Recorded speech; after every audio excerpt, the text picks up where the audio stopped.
Xo'p, ushbu darsimizda ishlab chiqarish buyurtmasini yaratishni ko'rib chiqamiz.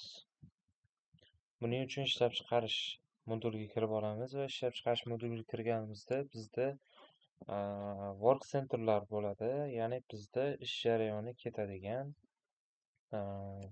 zonalar hisoblanadi va operatsiyalar bo'limidan ishlab chiqarish buyurtmalariga bosamiz va bizda hozirgi paytdagi ishlab chiqarish buyurtmalari jarayonda ketayotganlari va qoralama statusdagilari hammasi ko'rsatib turilgan bo'ladi. Biz yangi tugmachasini bosamiz va o'tgan safargi spetsifikatsiyasini yaratgan mahsulotimizni ko'rsatib olamiz. Xo'p, batafsil qidirishni bosamiz.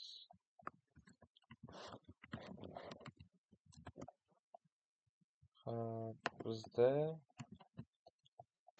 stolni ochib olamiz. Buning uchun finish chairsda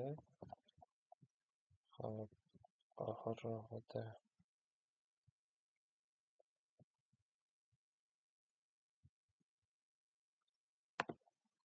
ya'ni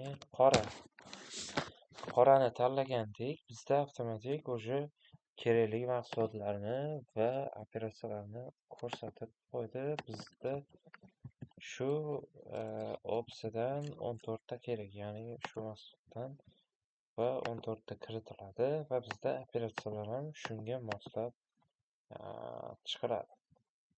Va ishlab chiqarishga mas'ul shaxsni belgilashimiz kerak bo'ladi.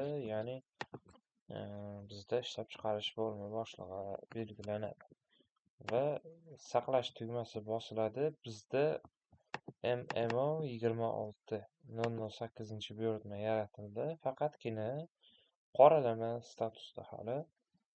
Xo'p, unga kiradigan bo'lsak, bizda agar ishlab chiqarish boshlangan vaqtda tasdiqlash tugmasi bosiladigan bo'lsa, bizda ishlab chiqarish buyurtmasi ishlab chiqarishga tasdiqlandi, lekin jarayon xodimlar tomonidan boshlanmadi va shu holatda biz ishlab chiqarish buyurtmasiga zakaz beramiz.